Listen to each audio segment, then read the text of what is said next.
अब आज का टॉपिक है बेटा करंट।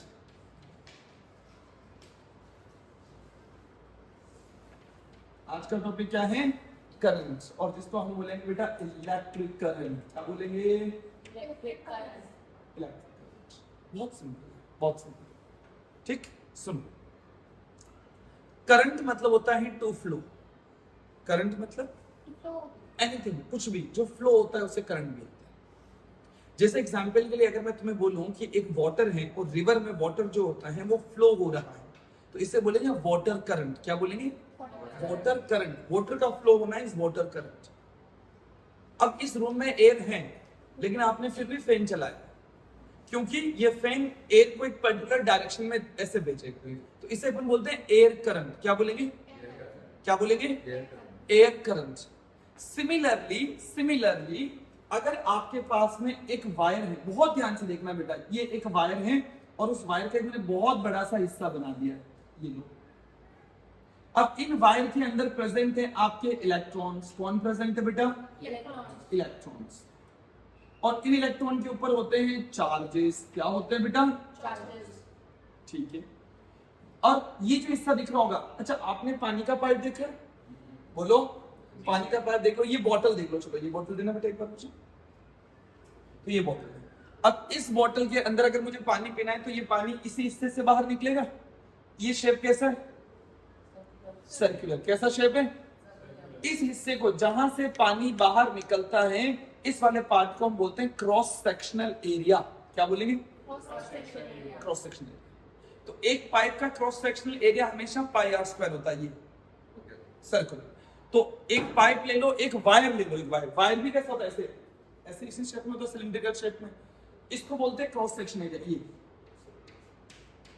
ये ऐसे मान के चल, जैसे एक दरवाजा है, गेट। अब इनमें से इलेक्ट्रॉन को जाना है, ये जितने भी इलेक्ट्रॉन है सब इसमें से जाएंगे, टक टक टक टक। तो जब इलेक्ट्रॉन मूव करेंगे, क्या इसका मतलब चार्ज भी मूव करेगा बेटा? अरे बोलो। Yes, sir. When electrons will move from here to here, यहां से यहां इधर की तरफ आ रहे हैं, इसका मतलब इलेक्ट्रॉन के साथ में कौन है? चार्ज। तो चार्ज भी आ रहा है। तो ये जो चार्ज है, ये चार्ज फ्लो हो रहा है। अब मुझे बता, इस वाले इलेक्ट्रॉन को जिसके पास एक नेगेटिव चार्ज है, यहां से इस गेट के इधर निकलने के लिए कुछ टाइम लगेगा, नहीं लगेगा? तो मैंने कहा टी टाइम लगा। क्या लगा बेटा?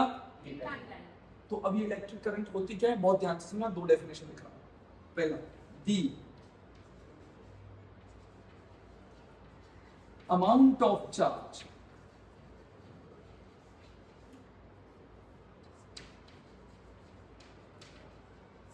passing from across sectional area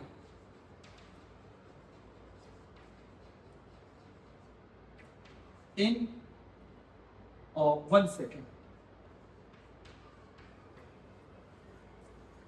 एक सेकेंड में, 1 सेकेंड में कितना अमाउंट ऑफ चार्ज इससे बाहर निकलता है, उसे करंट बोलते हैं। इसकी सबसे simplest definition, rate of flow of charge.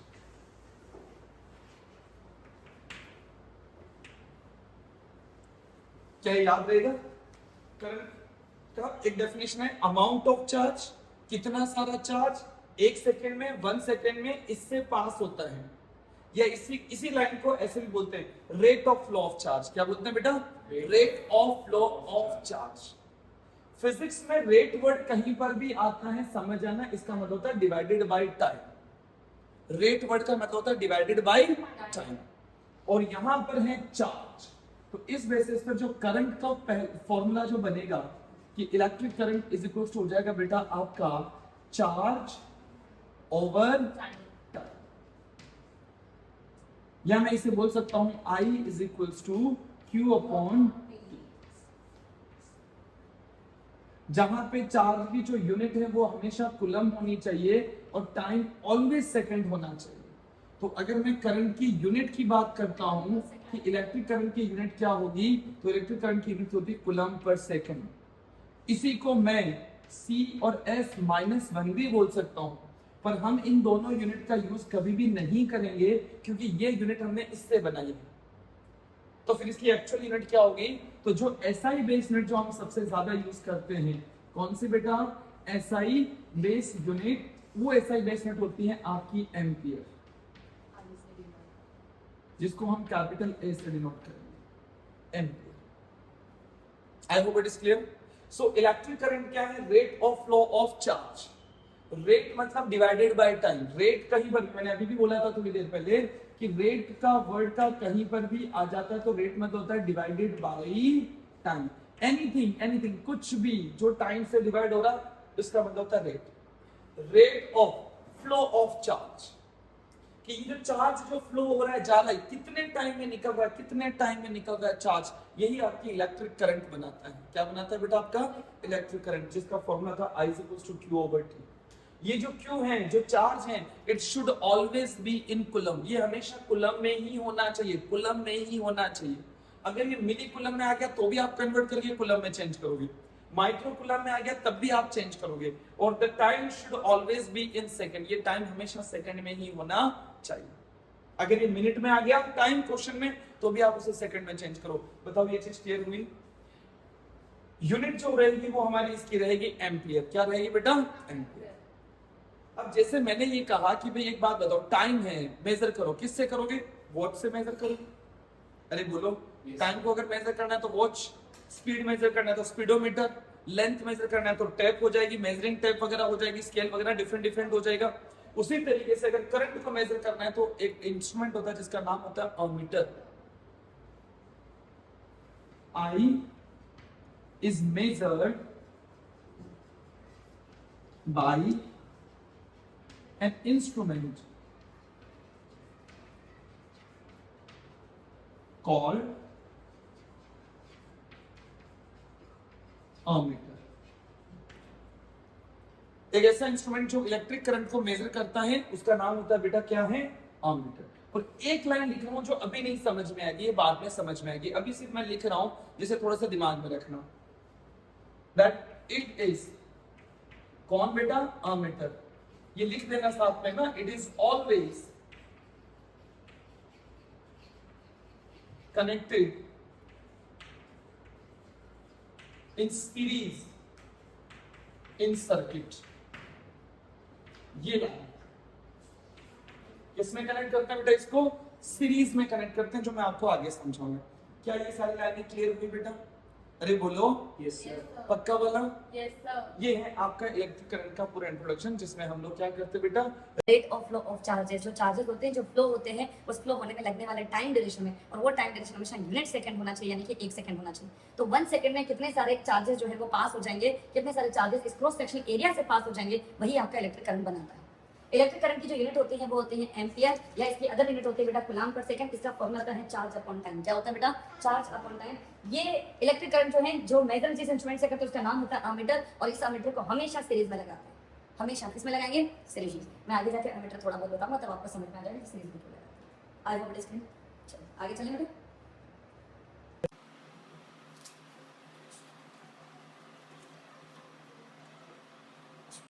चलिए, टॉपिक को बेटर समझने के लिए हम लोगों को कुछ चीजें और जाननी पड़ेंगी। एक पॉइंट मैं और लिख रहा हूं यहाँ पे, जिसमें मैं बता देता हूँ कि आपकी जो करंट होती है बेटा इलेक्ट्रिक करंट की, जब भी मैं अब यहाँ करंट लिखूंगा वो हमेशा इलेक्ट्रिक करंट होगा।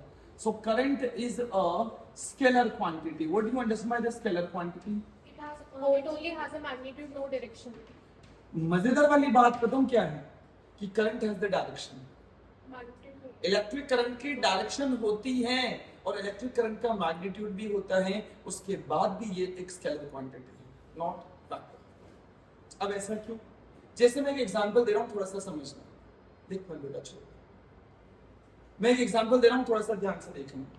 अगर मैं ये बोलता हूं अबाउट द वेक्टर क्वांटिटी, तो मुझे इतना सा बता दो कि एक ऑब्जेक्ट के ऊपर आपने इधर फोर्स लगाया F, जो कि मैंने लगाया मान लो 2 न्यूटन का। कितना लगाया? 2 न्यूटन। और मैंने एक फोर्स लगाया इधर जिसे मैंने बोला F = 2 न्यूटन। तो बताइए रिजल्टेंट फोर्स कितना हो जाएगा? Zero. क्यों हुआ? बिकॉज मैग्नीट्यूड तो है ही, लेकिन जब जितना फोर्स इस तरफ लगा रहे हो टुवर्ड्स राइट, उतना ही टुवर्ड्स लेफ्ट है, तो ये दोनों एक दूसरे को कैंसिल कर देगा and the resultant will be 0 Newton. ये है vector quantity. Force is a vector quantity. Force एक वेक्टर क्वांटिटी ऐसा इसलिए हुआ। But what about the electric current? तो ध्यान से सुनना। अगर मैंने कहा कि मैं एक वायर लेता हूं जिसके अंदर 2 एम्पियर की करंट फ्लो हो रही, और मैंने एक वायर और लिया जिसमें इधर की तरफ 2 एम्पियर की करंट और आ रही है, 2 वायर मैंने कंसीडर किए, और दोनों वायर के अंदर मैंने दिया कि एक वायर जिसमें 2 एम्पियर की करंट आपकी टूवर्ड्स राइट जा रही है और एक वायर जिसमें 2 एम्पियर की करंट टूवर्ड्स लेफ्ट जा रही है। मैं बात करता हूं इस पॉइंट की। अब मैंने कहा भी इस पॉइंट के ऊपर करंट कितनी होनी चाहिए? तो 0 होनी चाहिए क्योंकि डायरेक्शन है, लेकिन अनफॉर्चुनेटली जब मैं मेजर करूंगा तो इस पॉइंट की करंट हो जाएगी 4 एम्पियर। कितनी आई? 4 एम्पियर। तो एक्चुअल में क्या होता है, कभी 2 वायर नहीं होगी, यहां से एक वायर और निकाला जाएगा, यहां से एक नया वायर और बना के यहां से निकाला जाएगा, और अब ये जो करंट बनेगी वो यहां नहीं लिख के हम बोलते हैं इस वायर में करंट आ जाएगी 4 एम्पियर। पर लॉजिकली देख कि तू ये भी इधर जा रहा है, ये भी इधर जाके, तो इस जगह पे कैंसिल होकर 0 हो जानी चाहिए थी ना भाई, इसकी तो डायरेक्शन है। लेकिन ये 0 होने की बजाय ये सिंपल ऐड हो जाती है। सिंपल एडिशन तो किसमें होता है? स्केलर क्वांटिटी में। इसके अलावा डिटेल में और आता है वेक्टर सम एडिशन लॉ। तो करंट जो होता है वो उस लॉ को फॉलो नहीं करता है, लेकिन वो आपके सिलेबस का पार्ट है। एस में भी नहीं आता, वो है ही नहीं आपके।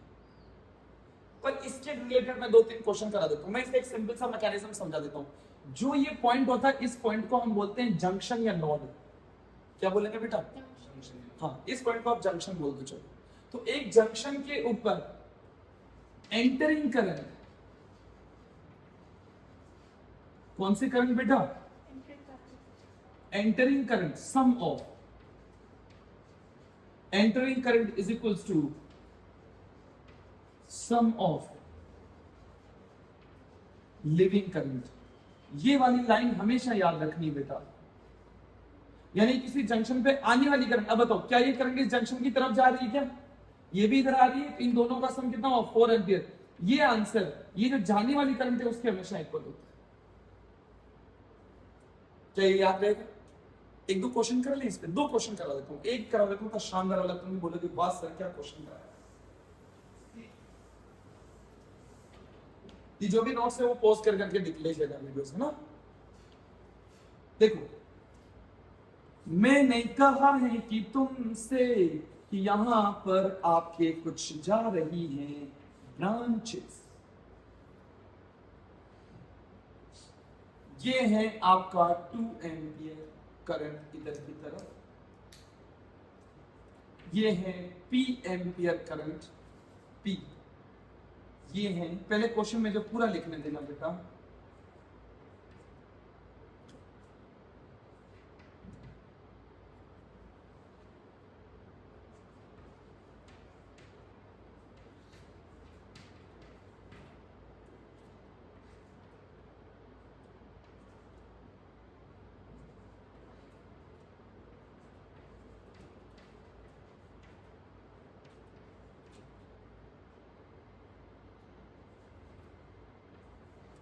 अब मैं आपसे पूछ रहा हूं, बताइए x कितना होगा, p कितना होगा, y कितना होगा, w कितना होगा, z कितना होगा। सबसे पहले बात करते हैं p की।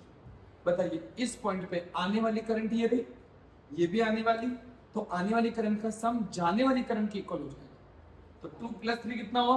5। ये कितना हो जाएगा? 5। ये हो जाएगा आपका 5 एम्पियर। पता समझ में आया? बोलो यस सर। अच्छा, अब इस 5 में से ध्यान से देख, ये इस पॉइंट पे 5 एम्पियर आ रही है, अब ये जाने वाली है, तो 5 एम्पियर आ रही है, तो 5 में से 1 इधर चली गई, अब कितनी बची? 4। तो y कितना हो जाएगा? 4 एम्पियर। ये समझ में आया कि नहीं? बाकी आपको देख लो, 4 + 1 कितना हो गया? 5 ही तो होगा। अरे बोलो, अब बचा मुझे x कितना हो? 0.4। पक्का? देखो ये 1 जा रहा है, अब इधर से 0.6 अलग हो गया और इधर और अलग हो गया, तो उसमें ये हो जाएगा 0.4 एम्पियर। चलिए 4 एम्पियर इधर आया, 4 में से 3 इधर गया, तो इधर कितना आएगा? तो ये आ जाएगा आपका 1 एम्पियर। चलो 3 इधर गया, 3 में से 2.6 इधर चला गया, इसका इधर कितना है? 0.4। तो ये हो जाएगा 0.4 एम्पियर से ये आंसर। और ये स्केलर क्वांटिटी का क्वेश्चन। आगे समझ में? बोलो, यही जो लॉ मैंने अभी, ये जो चीज मैंने आपको पढ़ाई है, ये एएस लेवल में बन जाएगा किरचॉफ्स फर्स्ट लॉ। क्या बनेगा? Kirchhoff's first law. एक साइंटिस्ट है जिसका नाम है किरचॉफ। बहुत बड़े बड़े कॉम्प्लिकेटेड सर्किट होते हैं, उनको सॉल्व करने के मेथड निकाले उसने, तो उसको हम बोलते हैं किरचॉफ। तो किरचॉफ के लॉ है ये। तो ये किरचॉफ जो लॉ होंगे उसमें ये किरचॉफ का पहला लॉ है। क्या ये चीज क्लियर है? बोलो। चलिए कुछ क्वेश्चन और करते हैं हमारे काम के। यहां पर ये एक सुंदर सा वायर है, इसमें जो चार्ज फ्लो हो रहा है, मैंने कहा मान लेते हैं 2 कूलम, और टाइम मैंने दे दिया है एग्जांपल के लिए 0.2 सेकंड। तो कोई बता सकता है जिसमें करंट कितनी होगी? I is equals to Q over T। पहले मेरी बात सुन लेना एक बार, Q over T। जो Q है वो कूलम में होना चाहिए। क्या ये चार्ज कूलम में है? Yes, sir. तो यहाँ पर 2 पूरा आएगा। टाइम सेकंड में होना चाहिए। क्या ये सेकंड में है? Yes, sir. तो ये हो जाएगा 0.2, पॉइंट हटाया ऊपर 0 कट जाएगा, तो ये आ जाएगा 10 एम्पियर। कितना आया? एक और करें क्वेश्चन। ये एक वायर है और इस वायर के अंदर मैंने कहा कि जो Q है वो दे रखा है मैंने 12.6 माइक्रोकूलम। कितना दिया मैंने इस बार? 12.6 माइक्रोकूलम। एंड जो टाइम मैंने दे दिया है वो टाइम मैंने दे दिया, मान लेते हैं 12 सेकेंड। अब मैंने बताइए आई कितना होगा। कैलकुलेटर का यूज करना चाहिए आप लोगों को, अगर आपके पास आपके साइंस फिजिक्स में अवेलेबल है तो यहाँ। अब देखो क्या ये जो, अब देखो पहला रूल तो ये आंसर भले कैसे भी किसी भी तरीके से आएगा वो आएगा और सही ही आएगा। पहला काम होता है कि इसे कूलम में कन्वर्ट करो। तो क्या मैं इसे 12.6 into 10 to the power -6 coulomb लिख सकता हूँ बेटा? और ये हो जाएगा 12 सेकंड। ये 12 हो गया। तो I इज इक्वल्स टू 12.6 में 12 का डिवाइड कर दो, कितना है बेटा? 1.05। अब ये है 10 टू द पावर 6, तो 10 टू द पावर 6 माइनस 6 रहेगा, ठीक है। और ये हो जाएगा आपका एम्पियर। क्या हो जाएगा? ये बनेगा। लेकिन इसको हम वापस माइक्रो लिख सकते हैं, कोई फर्क थोड़ी पड़ेगा। तो हमने कहा एक काम करो, इस आंसर को वापस रीराइट करते हैं, 1.05 micro ampere will be current. तो हम इसको ऐसा लिख सकते हैं। हम भी कोशिश करेंगे इसमें कि कोई भी वैल्यू जो है वो मिली या माइक्रो के अंदर आपके पास है या नहीं है। हमारा भी फाइनल आंसर हम ट्राई करते हैं कि वो मिली या माइक्रो में आए। तो यहाँ माइक्रो में आए तो ये भी आपका आंसर और ये भी आपका आंसर। एक और करें।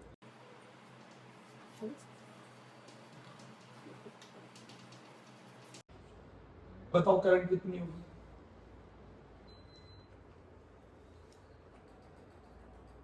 0.5 ampere.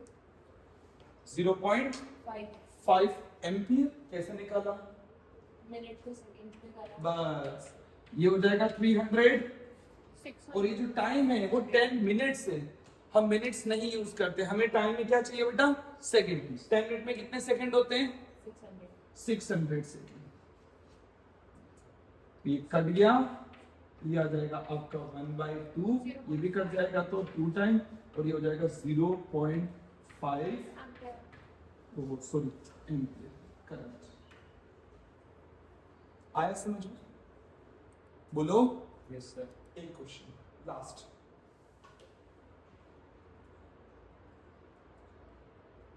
(1.6 into 10 to the power -3). 1.6 into 10 raised to power। -3. अब जिन बच्चों को ये क्वेश्चन नहीं आए वो एक बार सामने देख लेना। The question is saying 6 into 10 to the power 7 electrons transfer हो रहे हैं। टाइम दे रखा है 1 मिनट का। कितना दिया बेटा? 1 मिनट। हमें पूछा है बताइए what will be the current when we know I is equals to Q upon T। T होना चाहिए सेकंड में, ये 1 मिनट में है तो सेकंड में चेंज कर देंगे तो 60 लिख देंगे बेटा। So it will be 60 second, ठीक है। पर Q है आपका चार्ज, और चार्ज होना चाहिए कूलम में। कहीं दे रखा है चार्ज की वैल्यू? गलती से भी ये मत करना, इसको लिख दो आप चार्ज की जगह पर। This is the number of electron. Oh एक मिनट, when we have a number of electron then can we find the charge? Yes, sir. Yes, then we can say that we know that I is equals to NE। क्या N हमें पता है तो क्या इससे total charge निकाल सकते हैं? अच्छा मैं इस फॉर्मूले को थोड़ा मॉडिफाई कर देता हूँ, सुन देखते रहिए। क्या मैं इसको ऐसा लिख दूं I is equals to इस Q की जगह पे लिख दूं NE upon T लिख दूं। Q की जगह पे क्या लिख दिया? NE upon T।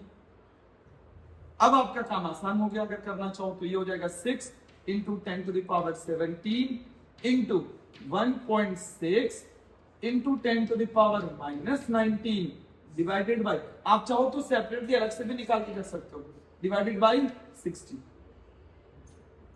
अब बोले अब यहां पर ये 10 टू द पावर 17, ये 10 टू द पावर माइनस 19, ये कट जाएगा कितने टाइम बेटा? 10 टाइम। यहां से पॉइंट हटेगा, नीचे 0 आ जाएगा, तो I बन जाएगा 16/100 इंटू, और यहां कितना आ जाएगा? 10 टू द पावर माइनस 2। मैं थोड़ा सा दिमाग लगाऊंगा, मुझे पता है बहुत सारे बच्चे वापस गलती करेंगे। क्या करेंगे? इनको कट करने बैठेंगे या सब डिवाइड करो सीधे। डिवाइड में भी क्या 100 का डिवाइड नहीं करते, साइंटिफिक नोटिफिकेशन में क्या होगा? 100 का डिवाइड करोगे तो क्या हो जाएगा? 0.16। 100 का डिवाइड करोगे तो क्या आएगा यहाँ पे? 0.16, जबकि हमें 0 पॉइंट नहीं चाहिए, हमें चाहिए 1 पॉइंट। एक डिजिट तो रखनी होती है। तो मैं क्या करूंगा, इसको ऐसे लिख रहा हूँ 16/10 इंटू 10 कर दिया, और into 10 to the power minus 2। मैं पूरा सोल्व करके बता रहा हूँ, आप कैलकुलेट से कर देना, आपका आंसर आ जाएगा। सीधा कैलकुलेट से इसी को निकाल लो, आप इसी को करके देख लो अगर पावर वगैरह सही लगानी है तो। अब ये क्या हो जाएगा? अब इसको तो ऊपर भेज दो, और यहाँ पे 16 में 10 का डिवाइड किया तो क्या हो जाएगा? 1.6। और इस ये जो है, ये जब आपकी पॉजिटिव वैल्यू ऊपर जाएगी तो नेगेटिव हो जाएगी, तो -2 ऑलरेडी था, और -1 एक और आ जाएगा तो -3 हो जाएगा, तो into 10 to the power -3 ampere. और 10 टू द पावर -3 को क्या बोलते हैं बेटा?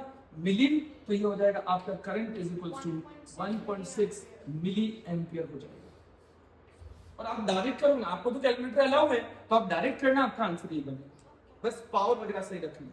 बताइए चीज क्लियर हुई कि नहीं हुई? पक्का वाला। It was all about the electric current. Electric current के जितने भी छोटे मोटे कॉन्सेप्ट होते हैं सारी चीजें मैंने आपको एक ही बार में बताया। हाँ डन। अब इसमें एक चीज और आती है आगे, दो छोटे छोटे पॉइंट्स और पढ़नी है हमें। इलेक्ट्रिक करंट की यूनिट क्या होती है बेटा? एम्पियर। क्या होती है? एम्पियर होती है। इलेक्ट्रिक करंट को कौन से इंस्ट्रूमेंट से मेजर करते हैं? अमीटर से। किससे मेजर करते हैं? अमीटर से मेजर करते हैं। अमीटर को हमेशा कैसे लगाते हैं? सीरीज में लगाते हैं। कैसे लगाएंगे बेटा? सीरीज में। और करंट का फॉर्मूला बताओ? Charge upon time. Charge upon time, Q over T। Q over T। ऐसे बोला कर, मंद बुद्धि से बोल जाते। अब अगला पॉइंट आता है बेटा, एक क्वेश्चन है, डिफाइन 1 एम्पियर। क्या डिफाइन करना बेटा? 1 एम्पियर। बहुत ध्यान से देखना। अगर मैं तुमसे कहूं कि I इज इक्वल्स टू, और ये हो जाएगा Q अपॉन टाइम, देखते रहना ध्यान से। अगर मैं तुमसे कहूं if Q is equals to, बोल दूं 1 कूलम, कितना बोल दिया? 1 कूलम, यानी कि 1 कूलम चार्ज जाना चाहिए। टाइम मैंने दे दिया है 1 सेकेंड। क्या दे दिया बेटा? 1 सेकंड। जैसे ये मान के चलो ये वायर है, बहुत अच्छे से देखना बेटा कि ये एक वायर है, ये आपका क्रॉस सेक्शन एरिया, ये दिख रहा है बेटा क्रॉस सेक्शन एरिया। अब आपने टाइम बोला है 1 सेकेंड का, कितना बोला बेटा? 1 सेकेंड। 1 सेकेंड में जो यहां से इलेक्ट्रॉन पास हो रहे हैं, ये इलेक्ट्रॉन का, अब देखो एक इलेक्ट्रॉन अगर पास हो रहा होगा तो इसके पास में कितना चार्ज होगा बेटा? 1.6 into 10 to the power minus 19 coulomb. अरे बोलो। Yes, sir. और अगर 2 इलेक्ट्रॉन पास हो रहे होंगे तो ये हो जाएगा 3.2 into 10 to the power minus 19 coulomb. अरे हाँ ना बोल। तो ऐसे करके मुझे टोटल चार्ज लेकर आना है 1 कूलम। कितना लाना है बेटा? तो 1 कूलम जब चार्ज पास होगा 1 सेकंड में, तो वो जो करंट बनती वो बनती 1 एम्पियर की। तो 1 एम्पियर यहां लिख देना, 1 ampere is equals to 1 coulomb upon 1 second. क्या ये चीज क्लियर है? अब इंटरेस्टिंग बात सुनना ध्यान से, मजे वाली बात। एक वायर में हमारे घरों में जो करंट फ्लो होती है ना बेटा, उसकी रेंज होती है 2 एम्पियर से लेके अप्रोक्स 5 एम्पियर तक। कितनी करंट फ्लो होती? 2 एम्पियर से 5 ampere. Let me tell you one interesting fact about the current. सुनना और समझना। अगर 1 एम्पियर करंट पास हो रही है ना किसी वायर में, इसमें कितनी करंट पास हो रही है? 1 एम्पियर। 1 एम्पियर करंट जब पास होती है तो इसमें 6 2 5 1 2 3 4 5 6 7 8 9 10 11 12 13 14 15 और 16 गिन लो इसे। इसका मतलब 6.25 क्वांटिलियन। कितना?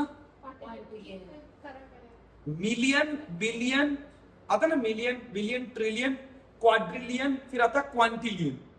6.25 क्वांटिलियन मिलकर इलेक्ट्रॉन जो बनते हैं ना, वो सारे इलेक्ट्रॉन 1 सेकंड में निकलने चाहिए, तब करंट बनती है 1 एम्पियर। कितनी? 1 एम्पियर करंट के लिए कितनी करंट चाहिए मुझे, कितने इलेक्ट्रॉन चाहिए? 6.25 क्वांटिलियन इलेक्ट्रॉन्स जब इस वायर से पास होंगे तब 1 एम्पियर करंट बनेगी। और हम जनरल करंट यूज करते हैं 2 एम्पियर की। कितनी? General 2 ampere. इसको 2 से मल्टीप्लाई कर लो तो ये आ जाएगा 12.50 क्वांटिलियन इलेक्ट्रॉन्स। क्वांटिलियन इलेक्ट्रॉन जब इससे निकलते हैं तो आपकी जो करंट होती है ना, वो 2 एम्पियर होती है। तो जब आप कभी किसी नेकेड वायर को छूते हो ना, टच करते हो, तो आपकी बॉडी में कितने इलेक्ट्रॉन ट्रांसफर हो गए? एक तरीके से 12.50 क्वांटिलियन इलेक्ट्रॉन आएंगे, तब झटका लगता है। ये क्या हुआ? क्या ये चीज क्लियर है? बोलो। Yes sir. पक्का वाला?